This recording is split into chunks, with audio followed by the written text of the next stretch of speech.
All right, 3, 2, 1. Hello, watchers, and welcome to the Omnic Fallout. We are UniEdge and Nymphadora, your podcast for lore news and any other Blizzard goodies we deem worthy. Hi, welcome. Well, today we're going to be talking about good old Junkrat and the news that has come out today. Nymphadora, do you want to go ahead and start us off with the news? Oh, actually, first, before we get started with the news, I do apologize, if you have any questions or comments or concerns today, we're not going to be acknowledging the chat just because last time it was kind of an issue. We do apologize for those of you that are listening to us live. It's just that it's a little bit hard for us since we just started doing this to have an audio podcast that's going to be on multiple platforms and address the chat room at the same time. So from now on, if you want to get in contact with us, please use the omnicfallout@gmail.com. Nymphadora is going to go ahead and put that email in the chat in a moment. So basically, if you just have any questions, if you want to be on the talk on the show, like have your voice heard on the show, then just go ahead and leave us like a voice clip. We'll try and get something to work with that, or just leave us a text and we'll tell you exactly what our thoughts are on the matter, etc., etc., etc. So, Nymphadora, do you want to go ahead and start us off with the news? Yeah, actually, I want to talk a little bit about game that came out. Yeah, little game that came out this week. That's kind of a big deal. Don't know if you guys heard, but it's called Overwatch.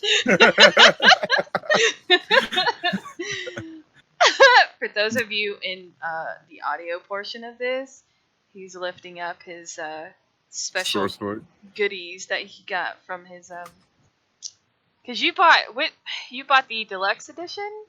I went and bought the physical collector's edition, which is this giant box, and it comes with a Soldier 76 bronze statue, the source book, the soundtrack on physical CD. It comes with just all kinds of cool stuff. I even got this adorable Winston figure they're gonna get their GameStop. Oh my god, it's so cute. So yeah, I mean, if y'all like, I've said it time and time again. I never buy digital games from Blizzard because they always have so many cool promotional things going on with it. I mean, I know it's worth it to get on there like before the servers and everything, but still, it's just nice to have all that extra stuff. It is. It's really cool. And if you did get the physical edition, I just had to bring this up real quick. If you got the physical edition, in the box, and you don't get this with the digital, in the box, you got a free code for Jaina in Heroes of the Storm. You got 3 free card packs in Hearthstone. You got, and your other standard fare, which is your StarCraft guest pass and your Warcraft guest pass. And you also got the Noir skin for pre-ordering through a company. But then again, I think you also got that for the digital, but I'm not sure. You do, because I paid for the I can talk. I know English.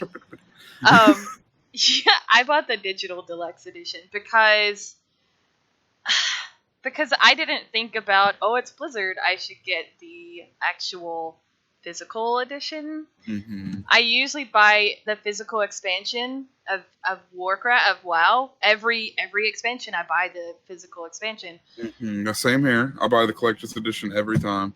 But because I like to have it on my bookshelf. Like, it's so and it's weird. Cheap. It's cheap for a collector's edition. It's only normally $80 to $100, which for a collector's edition that comes with like a really good. And if you've never seen the art books with Blizzard games, they're really freaking good. Even this, I mean, this is like probably not the best art book I've ever gotten, but this one's not more of a source book than an art book.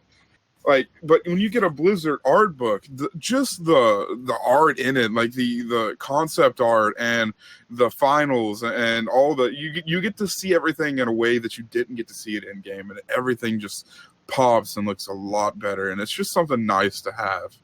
And you also get the soundtrack, so you get to jam after that whenever you want. Yeah, the soundtrack that apparently you're gonna play on Skype. Remember? Yeah. If you want to hit me up, I'll add you and I'll play the entire thing for you. But also normally one thing that Overwatch did that other Blizzard games don't do is usually when you order a physical edition of a game, a standard edition of a game for Blizzard, you only get the game. You don't get the bonuses in other games usually. You only usually get that with the collector's editions. But this time, the Origins edition came with everything for all the other games, not just the collector's edition, which I thought was interesting. It kind of took a little bit of value away from the collector's edition, but not really. Like, I was okay with it. I didn't get butthurt about it. But I mean, if you did get one of the lucky ones to get the collector's editions, but I think they're still available. I think you'll be satisfied if you do go ahead and decide to get it at last minute. I might buy it for hubby, even though you can't play it on his computer right now. Just so we can have the collector's edition. Because all of that stuff looks so cool. I bought my girl a standard edition, like, cause she was like, I want to play too, because like originally she was kind of like lukewarm on it, and then now she can't stop playing. She's playing right now. Nice. My brother, like about an hour ago, my brother was like, come play with me, because I made him play the open beta, because he's like, it's Blizzard, I'm not gonna play it. And he's like, screw this, I'm gonna buy it right now, and he stops in the middle of the game and buys the game. That was during Drinking and Swearing, which, guys, just a little shout out to Drinking and Swearing is going to be after this podcast. It's part of the CTR. It's going to be on the Zug's Twitch channel. It's really good. If you guys want to come play with us and hang out with them and us and everybody else that's going to be part of the CTR community over there, feel free to join them. It's really fun, and it's a great night. Yeah, it's going to be a lot of fun, and we're actually playing Overwatch today. That was the vote. So, yeah. I mean, what else could it be, honestly? I mean, seriously. That's all everyone wants to play. I do want to give one thing before we go into anything else. Guys, this is the community is going to be what we make in this game. If we want to have a good community, let's not be toxic. I've been noticing such an influx of toxic players in the community ever since it went live, which I know and I understand. I've been on online games long enough to understand that there's always going to be toxic players. But please, Blizzard is being really strong about this. Report anything that happens that's toxic. If they're cussing you out, if they're just being overall toxic to you, report them, block them, and then go into your social menu and right-click avoid this player, and you won't see them again unless there's just nobody else they can team you up with for whatever reason. You know, that's actually one option I think is really, really cool that they implemented, that you can choose not to play with this character again.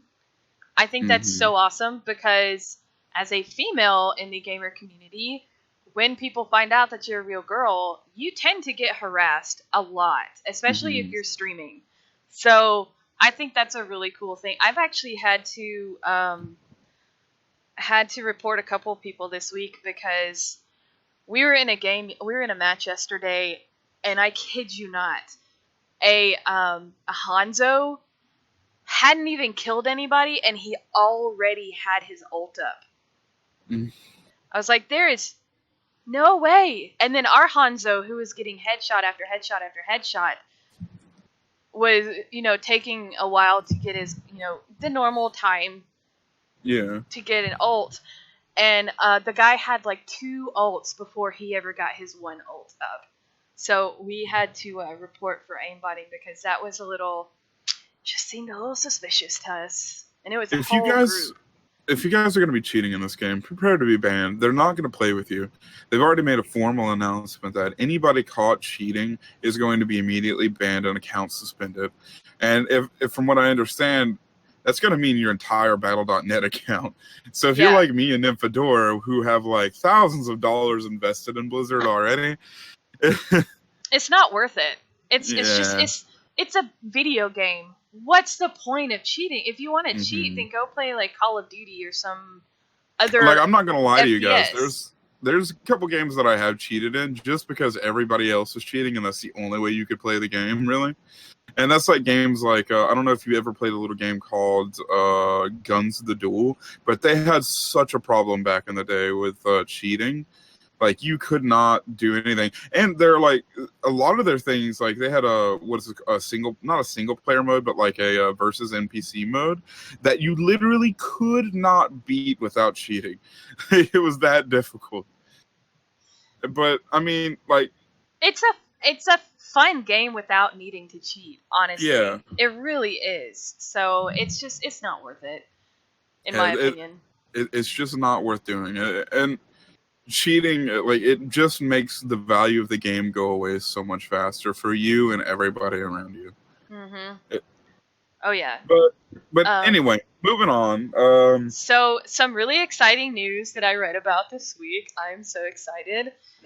Competitive mode is coming, and it is coming hopefully in late June. TM. Soon, TM. So that's really exciting. I'm glad that they're not delaying it. They're actually, the article I read, supposedly that's going to be the first big content patch for Overwatch, which makes sense. And I'm really, I know we're not going to get it, but whatever, I can hope, right? I'm hoping for like maybe one new hero or maybe one new map. I mean, it's a new game and I'm excited and I'm happy with all we got, but man, I already want more. There's, where did I see? It was either on Twitter or somewhere. It was an official Blizzard, like, tweet somewhere. I don't remember. I should have actually like screenshotted it, but the wording and phrasing of it was like the content patch is going to include more content, like more maps, which would be super cool. What they did make a formal announcement saying that they're going to be releasing a lot of content this summer, so we should be expecting supposedly a lot of content probably coming, I would guess, late summer. Yeah. Probably almost fall. I would think that they would release it leading up to Legion, and then let Legion take over for a little while, and then come back. Because then you'd have two of your games competing with each other, and that's... But then again, necessarily, a lot of the people that play WoW aren't interested in playing Overwatch. I've met people that, they play WoW, and they're just like, I really don't have anything for Overwatch. Like, they're like, respect it for what it is, but it's just not their cup of tea. But so that to me seems like there's going to be a market for everybody. What they're really going to do is they're going to try and keep everybody into the Blizzard, like, dome. That's true, because I mean, if you look at the games that they have, each game is so different. That's popular right now. I mean, Diablo is still popular.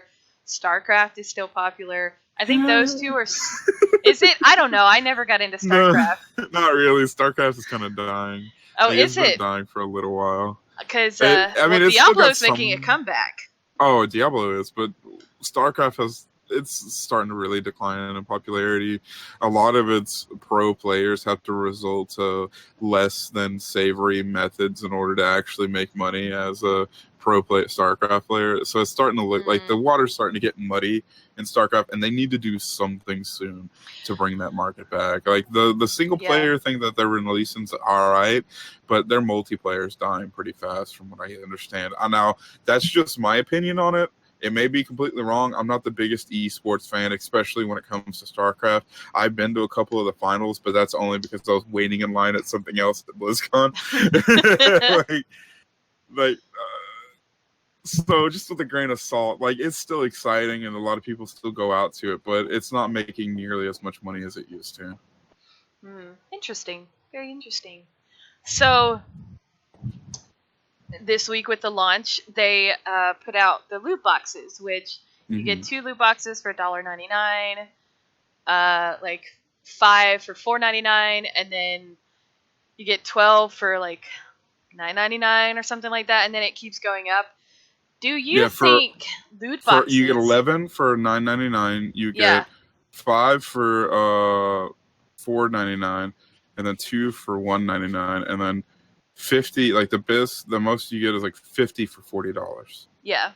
Yeah. And I will go ahead and say that I have already bought 50 for $40. Are you kidding me? I totally knew you would have. I totally knew Yeah, it. I was immediately like, I just so happened to have like $50 chilling in my PayPal, and I was like, I could put that in my bank, but I could put it in my bank, or I could pay things for Overwatch. yeah, I came out pretty good with it too. Like I came out with like at least 8 legendary skins, I think. Nice. Yeah. Nice. And I like, well, 8, like 3 out of the 8 were me buying with gold though, like because I got 3,000 gold after the fact. Oh wow. Yeah, I haven't bought any yet because I look at it as I'm leveling so quickly right now because I'm playing with friends. Which, by the way, if you want to level quickly, find a friend to play with because you get 20 experience bonus. Mm-hmm. 20%. 20%. Yes, thank you. So like I'm level 21 already. I'm level 32, I think. Nice. I haven't played as much as you have. Yeah, I would probably be playing more, but like I've had a lot to do in the past week. So like I even missed launch by like 5-6 hours. So I was driving. It launched the day we got back from vacation, and I got on and played a game. I played a match. A game. And then I went to bed because I drove for 11 hours. I was so tired. So it's like, to sleep or to Overwatch? Which? Dude, I've got a friend. I'm giving a shout out to one of my friends. His name's Wicked on Battle.net. He stayed up for 40 plus hours playing Overwatch straight. Holy crap! Oh my god! He's level 48 right now. Nice. Props to you, dude. Props to you. He's been playing like a crazy. Like that's crazy. I thought I was obsessed with Overwatch. So we did get 2 new comics, like like you put here, come out. We had a Pharah one and a Torbjorn one, which I haven't had a chance to read yet. Again, because I have been so busy, and if I haven't been busy, I've been playing Overwatch, and if I haven't been playing Overwatch, I've been busy doing something else. So I have not had any time for anything. I mean, we wouldn't be an Overwatch podcast if we weren't actually playing Overwatch during launch week. Oh yeah. It was the Soldier 76 video came out on Sunday. Did they play that at the event that was going on? Yes, that was actually really upsetting because what they did was, what we thought was going to happen was when we go there, we were going to be the first ones to see the Soldier 76 video, which couldn't be further from the truth because they released it 12 hours earlier. Yeah, they released it at what, like 10 o'clock Sunday morning? Yeah, so like there was no point in going to that except to get this cup and to say that you went, unless you wanted to see all of the videos on the big screen, which I had already seen most of them on the big screen except for Dragons and the Soldier 76 one, of course, because I had been to BlizzCon and I'd seen all of them. And it's like, but what was funny, it was fun because if you went in, you expected like it was just going to be what it was a bunch of fans meeting up and hanging out, and it was fun in that regard. It's just there wasn't anything meaty. Like the developer Q&A was a little on the side just because there wasn't really anything juicy, like anything that was like announced or any new insight. It's all things that we've heard before. And all the videos were like the old videos. So you like saw Bastion when he had the shield, and you saw like just all the things that are outdated now, like the faster wind up on McCree when Tracer had more health. Like it was ridiculous. Like, and if you went into that event not knowing what Overwatch is what it is now, you were like, cool, there's a turret with a shield, and I get to, and you go in, and he's like, where's my shield? Nice. But I mean, I can see how it would be fun for people who haven't seen all of the videos on the big screen. But that is disappointing that they didn't do Soldier 76 actually on the big screen. And like the giveaway thing they did was a little weak. Like it was cool, but like they gave away a collector's edition to somebody, which like good for him, but they could have like I would have been a lot happier if they would have gave away smaller things and a lot more of the smaller things. Like if instead of like the $140 it was for a collector's edition of giving that collector's edition away, why not $140 worth of random swag like hats and t-shirts and stuff? Dude, And that I way you could love have like free 7 or 8 t-shirts. for people. You know, like 7 or 8 people get like a free thing. Like that I mean, not t-shirts because t-shirts you have to have a specific size for most people, but maybe like hats or like wristbands or like stuff that you could throw into the crowd and get everyone hyped. I mean, that would be cool. I would have taken an Overwatch.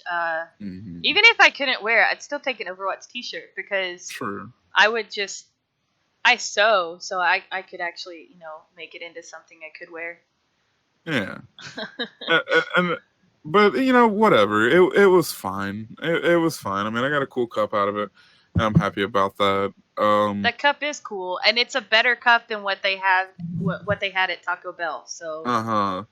And the Widowmaker one was like, it's just like her big purple face on it. And I was like, it was this decision between Tracer Smile or Widowmaker Scowl, and I was like, I guess Tracer Smile.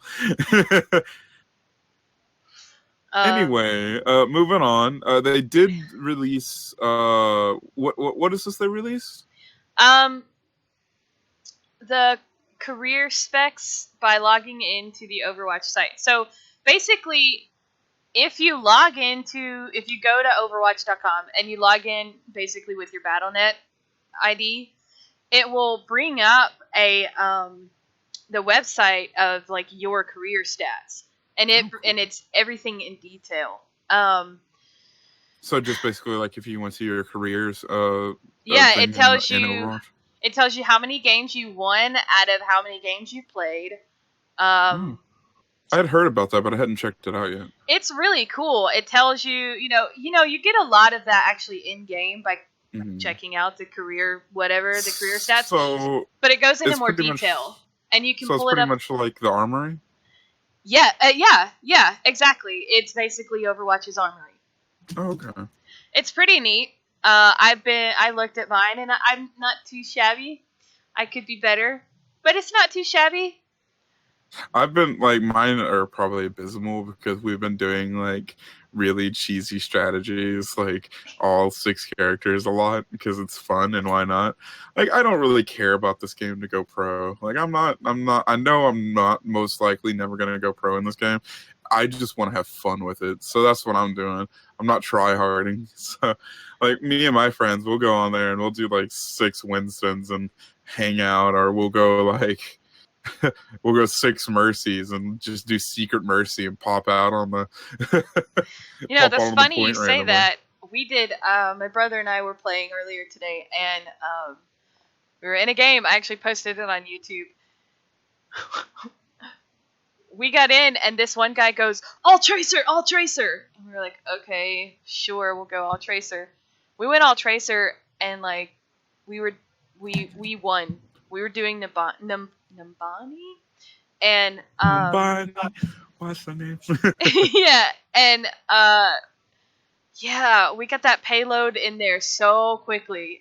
I think that match lasted all of 3 minutes.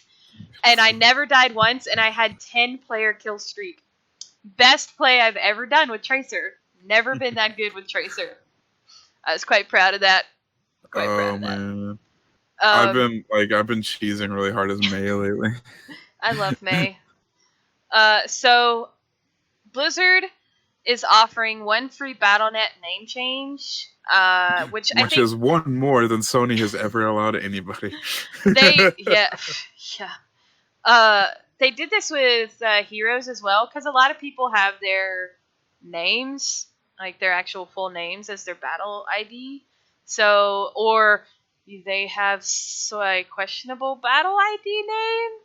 Yeah. So since they've done this, I've seen even more questionable Battle.net ID names. Yeah, I've seen several. I actually Hentai Police. I've seen some that were kind of rapey in nature, and those a little too offensive, so those get reported because that's not cool, guys. That's not cool. Yeah. I mean, if your name has to have a profanity filter, come on. Really. So that's it for the Overwatch news. There's a couple of things for World of Warcraft. In Legion, the PvP gear changes, which they've already done some of that in Warlords. But essentially, your PvP gear is going to be the same as PvE gear, and which is something that should have happened a long time ago. Agreed. Honestly, I've been of the camp of that. Like, you should go into everybody should go into the PvP in WoW, and everything should be based on skill, not just, oh, I've got the better gear than you, because why? Well, not, you know. I agree.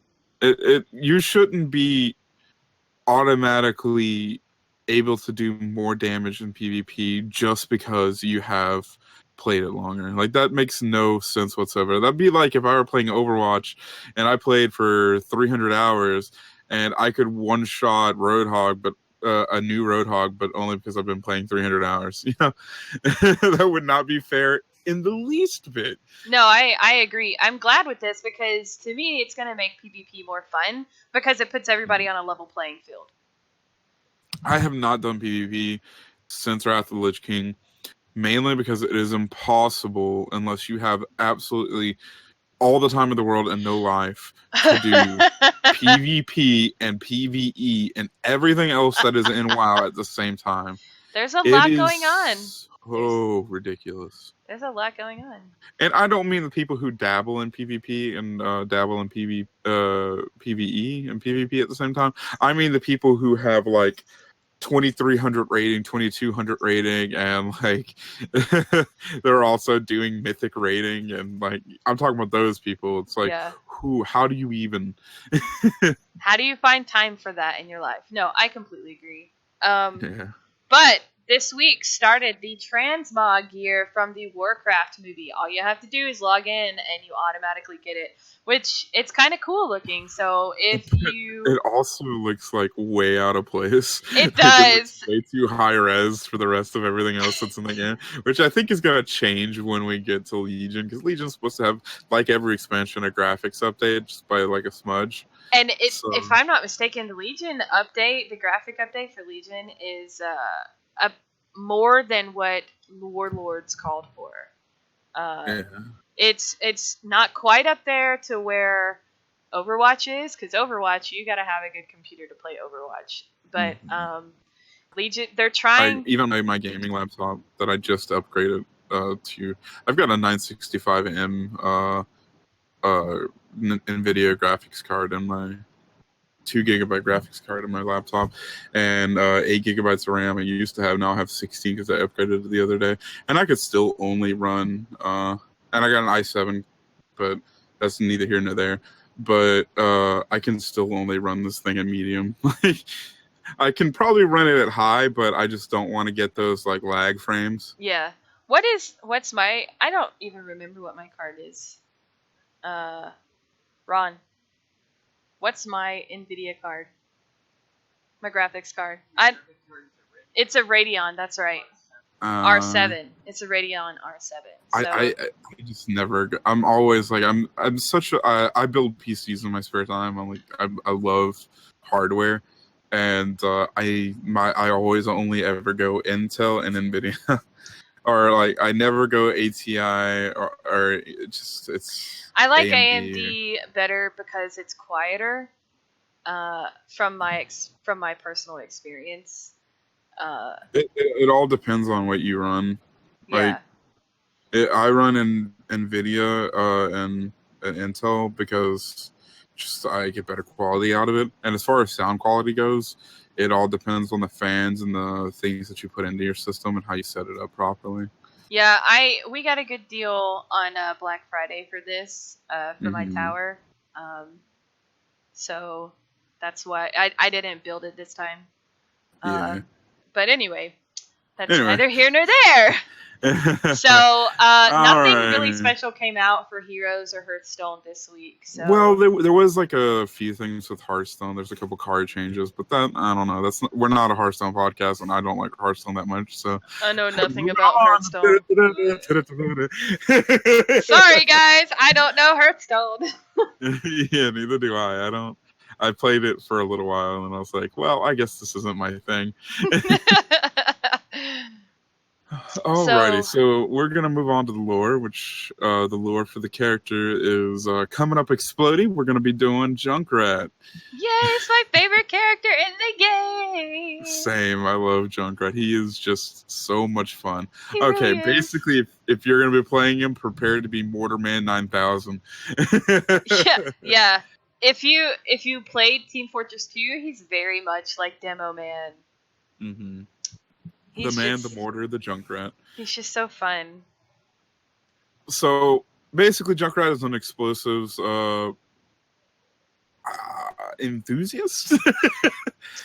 He was after the attack on the Australian front, which is where they set up during the Omnic Crisis, or somewhat after, I think they set up the Australian outback as the Omnium capital or whatever. Mm-hmm. And the Australian outback did not take kindly to it, and they attacked the Omnium's fusion core, destroying it and setting off a chain reaction that altered the landscape of the outback forever. And so after people. So after that, everything became Mad Max over there. Pretty much. Just by looking at Junkrat and Roadhog, you can see what's going on over there. They all became scabbers. They all became just survivors. They were trying to survive out there, and apparently not many people are doing anything to help them over there. So they're all, I guess what you would say, racist against Omnics. They have a grudge, and Junkrat especially. And Junkrat has a secret that he discovered while he was scavenging the Omnic headquarters where the fusion core was detonated. We don't know what that secret is. I guess that's going to come out later on, but I hope so. And everything. I would assume so. I mean, they wouldn't just leave us like that and be like, he's got a secret, and then never address it again. Good luck figuring out that secret. That's like where's the Illidan's body? Where's Illidan's body? Okay. So basically, what you need to know about him lore wise is he's got a secret. People have been trying to hunt him down. They're trying to get his secrets. He's had bounty hunters after him. He's had the law after him. He robs a bunch of places. He robs Dorado museum and bank, and that's what that map is mainly about. And if you ever go to any map where there's anything Omnic related, he's like, this is a cesspit. We should blow it all up. But, 1 second. Don't die over there. Don't die. So he hired his enforcer Roadhog, and basically their bodyguard, and they do a 50-50 share of spoils. They have the creed of no job too big, no score too little. So they will do anything. There's a lot of pictures of them stealing stuffed animals from Arcade and Hanamura. They'll do whatever they want to do, and they're not going to be stopped, and they go to crime spree raining across the entire world. I think that's why they're so fun to play, because they have no shits left to give. Mm-hmm. I think they're affiliated as mercenaries, but they're also part of Blackwatch, I would guess. I don't really know. They don't really have they're not really affiliated with Overwatch so much. They're just I couldn't find anything. Junkers. Yeah, I couldn't find anything specific about whether or not. And in the comic book, they are. It's called Going Legit, and they're hired. Straight up mercenaries. Yeah, they're hired to kill these Omnics, but it turns out it was just a ruse by some old man. Mm-hmm. They're just trying to figure out what the secret is he found, I guess, or they know what the secret is and they don't want him letting it out or whatever. I mean, we'll find out when we get there. But really, there's not that much lore about him. He's kind of him and Roadhog are kind of wild cards. They have a little bit of lore about them, but there's not much else tied to them other than the Omnic factory exploding the home base over there. There's not much, No, honestly. no, there is. It's like from this point forward is what we have. We have like that much on what their past is. Not They're, yeah. they're There's more more secretive. about like Winston and McCree and Reaper. Yeah, and they set Reaper up to be like the secretive one and everything, but everybody knows everything about Reaper already. We know what Reaper is, what he's about, why he is what he is. We have no idea really about him. Like, we know that he's a survivor in the Australian outback after the crisis. He's a little bit insane from the radiation. A little He's a bit. scavenger. Well, A he's little lovable. insane. He's lovable. So, what have you? He's a fun character though. He is. He's a lot of fun to play. His Hooly dooly. Holy dooly. Do you have any idea what the secret could be? Like, I couldn't find any kind of hints to what it could be at all.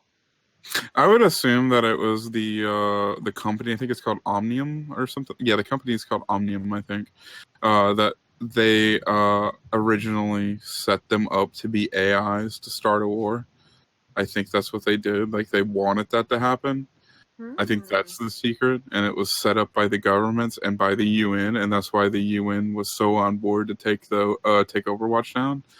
I think there's just like some kind of conspiracy theory going on there, but who knows? We'll find out when we find out. That's an interesting theory. We'll have to see if that plays out. Yeah. By the way, Junkrat's only 25. Is he really? He looks older, but he's only 25. Holy crap! I'm older than Junkrat. I'm as old as Junkrat. Jeez. Oh my god! Thanks for making me feel old.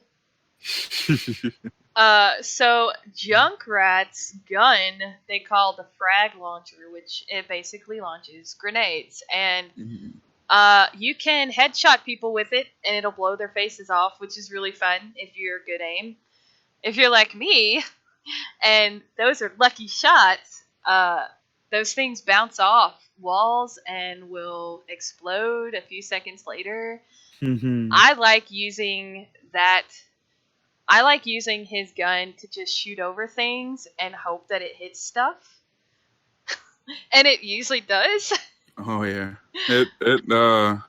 I just like when I'm running up to the objective, even if there's nobody on the objective, I still pop like 7 or 8 shots off before I get there. I did that too.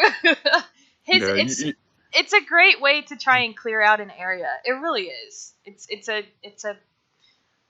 It's one of my favorite guns in the whole thing. One thing I really wish though is that his explosives wouldn't affect him, because it's really annoying. Like, especially if you get into close range battle, it's like, oh, you damaged him, but you also damaged yourself. Like, oh, good, great, cool. Yeah. It's like the landmine does no damage to me, but the freaking explosive from my gun does. Cool. I know, right? And that landmine, oh man. So he has a landmine, a steel trap, and his ult is a riptire. So all of which that can be targeted by damn Torbjorn's turret automatically. Oh which my is really god. Annoying. That is so annoying. It really is. I saw a play this week, which was, I'm surprised I didn't think of this, but they took the steel trap and dropped the mine right under the steel trap. Oh, that's an achievement. And boom, killed people. Like, how the hell did I not think of this? Yeah, that's an achievement. Whenever May like goes into her freeze block, I drop a mine and a steel trap right at her feet.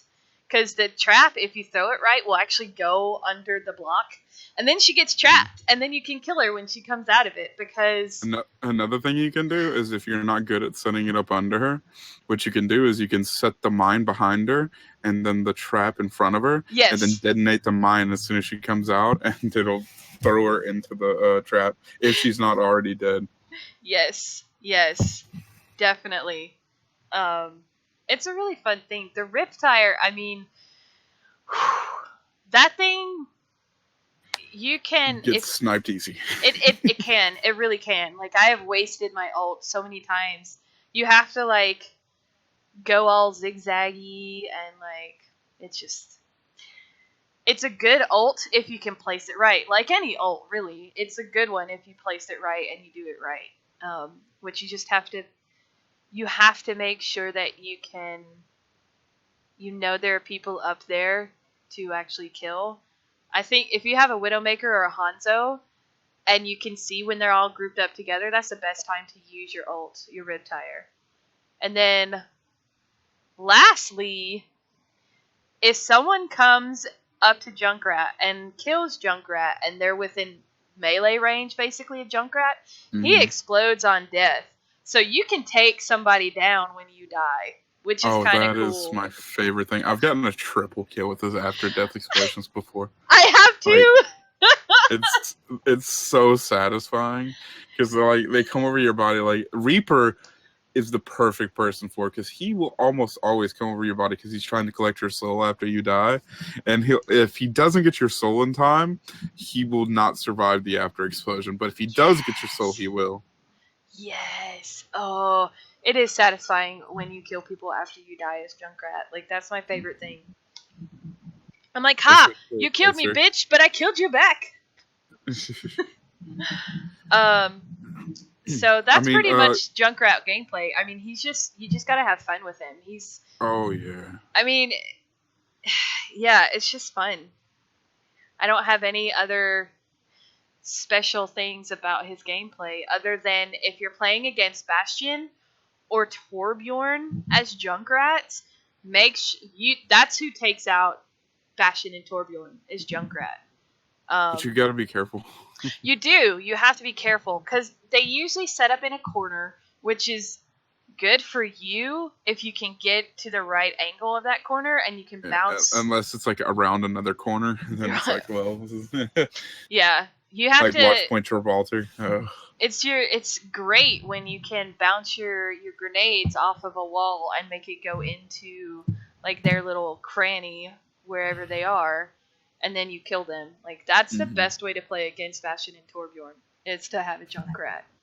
Oh yeah, he's really good against them. It's just also like if they're like say like on Watch Point Gibraltar or like King's Row or something like that. Say they're like set up in a window or up on an overwatch pad, like I can think of the word when I'm not a bridge. doing a podcast.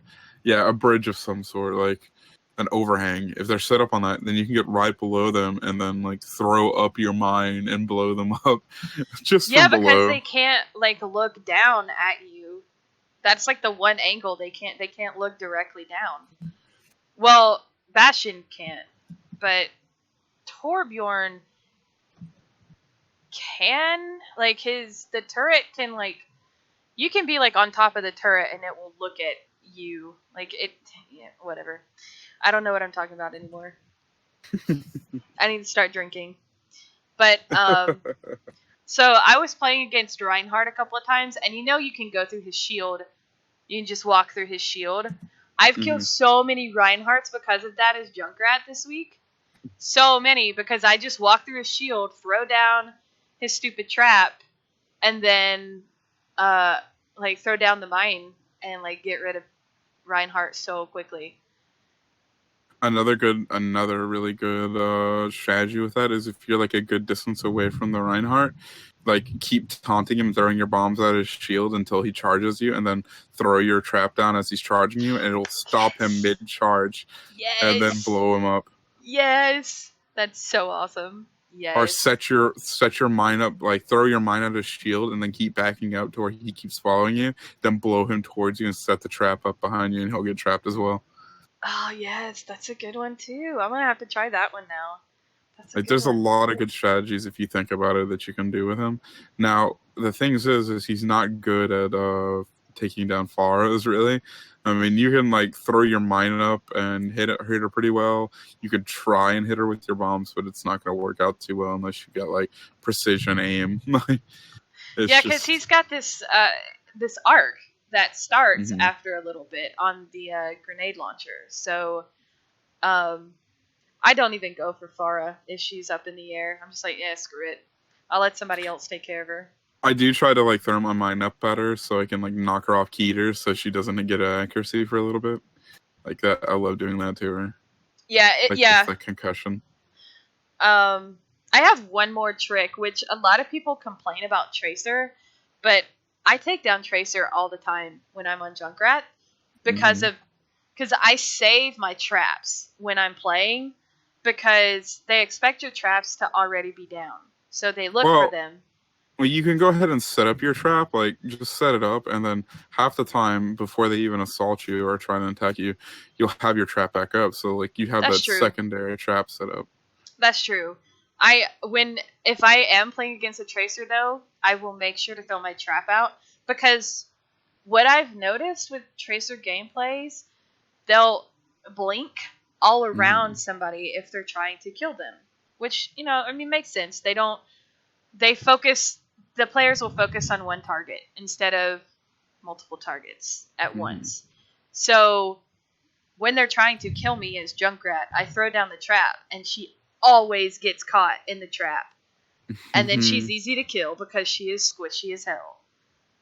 Yeah, you gotta predict where she's gonna go. And another good character to catch with it because he's so slidey is Lucio, because half the time he'll just slide into it. Oh yeah. And they don't have to land directly on the trap for them to get caught, by the way. They have to just be adjacent to it and it'll grab them. Yeah, that trap is really cool. I've killed a lot of people because of that trap. But we are actually getting to the end of our hour now.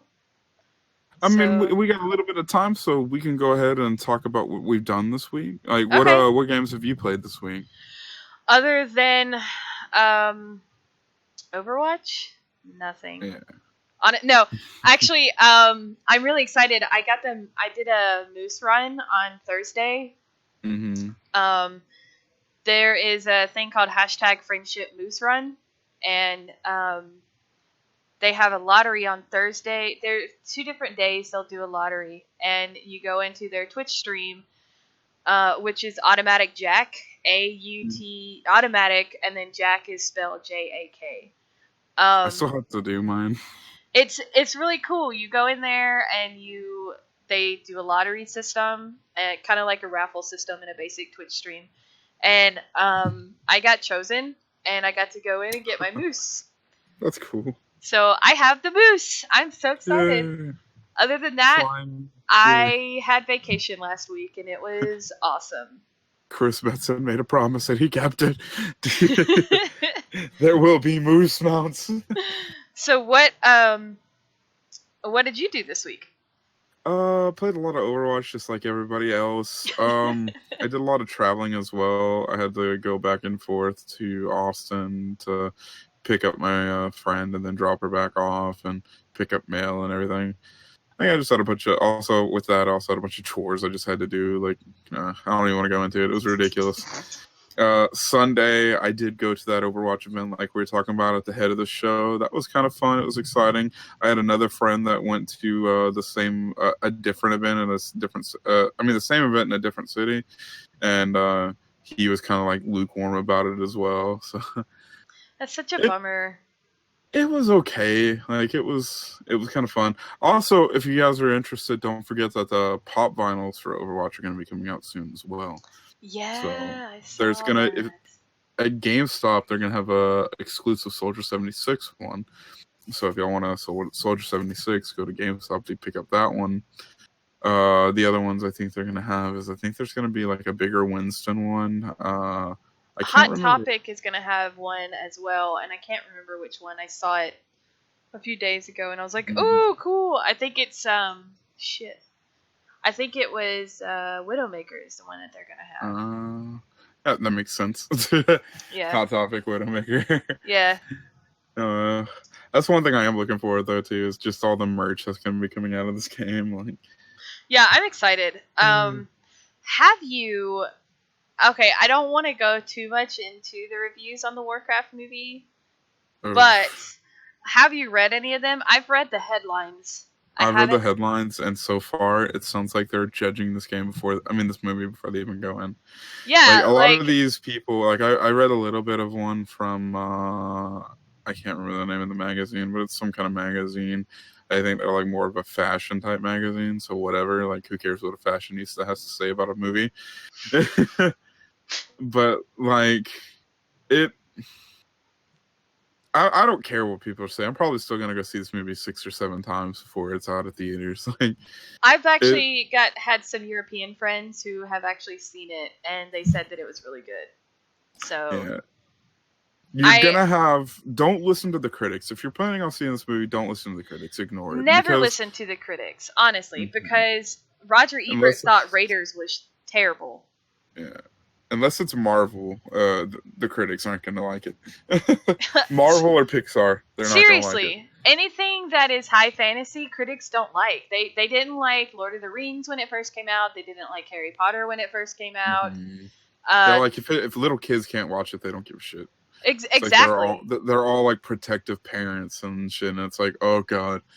Good for you. Cool. You didn't like the part where they work through something and something. Like, cool. All right. And they're like, I think I read one of the reviews, like, a lot of this movie is just fighting. And it's like, well, it's called Warcraft. I don't know exactly what you were expecting when you went to go see a movie called Warcraft. A movie called Warcraft that has war in it. Who'da thunk? I see Kitty. I see a kitty. Hello, Kitty.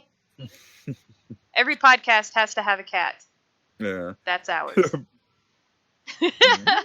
Kitty. Yeah, I'm actually excited about the Warcraft movie.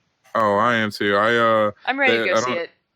If you guys, I don't know if you guys have seen it, but on ThinkGeek, they have a Warcraft movie pack that you can go buy that comes with a coin with the Alliance and Horde symbol on it. The movie Alliance, Horde, and symbol on it.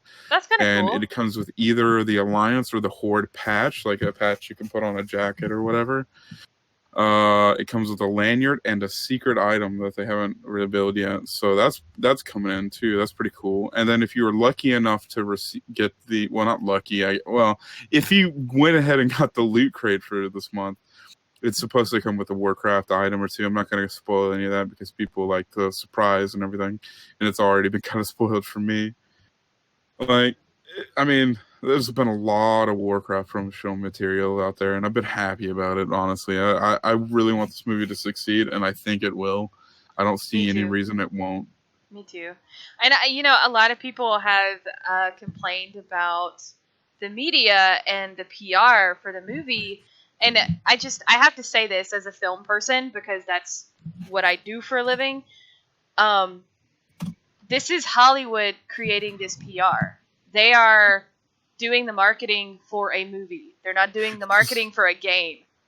Yeah, because they don't want movies to be in the same realm as games. They don't want games to dominate both the movie spectrum of the entertainment business and the game spectrum, because historically, superhero video games have not done well. Not done it well at all. No. Historically, video game movies have not done well at all. It's just this paradigm that we can't get away from. And a lot of it is like, well, when they were to make a video game movie, they would make it as if from the thought of a video game, where it doesn't work because you can't expound upon a story through environment work like you can with a video game. In a movie, like, it just doesn't work that way. You can, but then it's like a period piece, and nobody really cares about watching that. It's not mass appeal. You've got your people that will watch that, of course, but it's just, you know what I'm trying to say. Yeah, I've heard so many, especially this week, because it came out in Europe this week. I just have heard so much crap about the marketing, and it's just like, guys, stop looking at it from Blizzard's point of view. Blizzard did not make this movie. Hollywood made this movie. Blizzard will make the next 2 movies because they have their own studio now, which I think is really awesome. I mean, they took it to Hollywood because they wanted to learn how Hollywood functions. And now they know how it functions. On that point, though, I mean, Duncan Jones is heading this, and I have trust in Duncan Jones. I Me think he's too. going to do all right, and I think this movie is going to be good. I think it's just critics being critics. They have to have that edgy view, you know. They're like, well, we got to look at this like they're hipsters. Yeah, we gotta get that good view on it, and it's been like that forever, man. Like you're always gonna get that one, like those they're just looking for clickbait. Like that's all they're looking for. Yeah. I read this one that they were like, well, the latest this latest movie attempt at an online video game franchise. It's like, first of all, it's Warcraft. It's not about World of Warcraft. It's about Warcraft. Warcraft 1, Warcraft 2, Warcraft 3. It's about the lore back then. And if you don't have enough audacity about you to do the minute amount of research to figure out, oh, maybe this isn't exactly about just the MMO, then you have no room to talk about shit that you don't understand. And I understand that most people that are going to go see this movie with mass appeal aren't going to know about Warcraft 1, Warcraft 2, Warcraft 3. They're going to know about World of Warcraft if they know anything about Warcraft. Which, yeah, cool. All on you. But if you're going to be a reviewer, then what are you doing? Research. Yeah, seriously. Just, don't listen to the critics. Do not form an opinion before you go see the movie. That's all I have to say about that. Because I'm excited. Duncan Jones, the actual director, seems to be extremely excited and extremely proud of this work. And when you have all of the people that are involved in the movie super excited and really proud of the work that they did, that to me means that the movie's going to be at least a good movie. Maybe not a great movie, but it's going to be a good movie. Yeah, because the people behind it are happy and proud of what they've done. Yeah, I want to have a good time when I get this movie. And that's why I've been avoiding the reviews with people who've been like shoving it at me. And I'm like, I'm still going to go see this movie. I don't care what other people think. Like, this is my movie. This is what I've been waiting for years. I mean, we've been hearing about Warcraft movie that might happen for years now. There was like a rumor back in the day where like Michael Cera was going to be in a World of Warcraft movie, and it was going to focus on it being online, and he was going to be stuck in the game trying to get out, you know? I remember that. Yeah. And that was a cool idea, because I don't know about y'all, but I've been the biggest fan of .hack for years, and then Sword Art Online afterwards, and you know all those games back in the day. Like movies, animes back in the day. Like I've been huge fans. I've played all the .hack games. So like the thought of like a World of Warcraft game where some player's stuck in the game and might die in real life if he dies in the game is like really freaking interesting to me. But in the same hand, I was like, what does that have to do with World of Warcraft? That has nothing to do with World of Warcraft. Oh, anyway. All right, well, you want to wrap this up and go get drunk and do drinking and swearing? Sure. This has been the Omnic Fallout podcast about Overwatch and probably Blizzard games or whatever we feel like talking about. If you have any questions, please email us at theomnicfallout@gmail.com. You can also follow UniEdge on Twitter at Zauve, Xauve, and at Nymphadora at Gamer Nymphadora. If you would like to donate to us, which we'd really appreciate those donations, you can use the links below here in the Twitch chat, or you can go to the Patreon page, which is patreon.com/GameTimeWithNymphadora, and all your donations will go to the podcast. Thank you again for joining us, and we hope to see you for the next episode. And come join us at Drinking and Swearing tonight. Alrighty, bye y'all. Bye.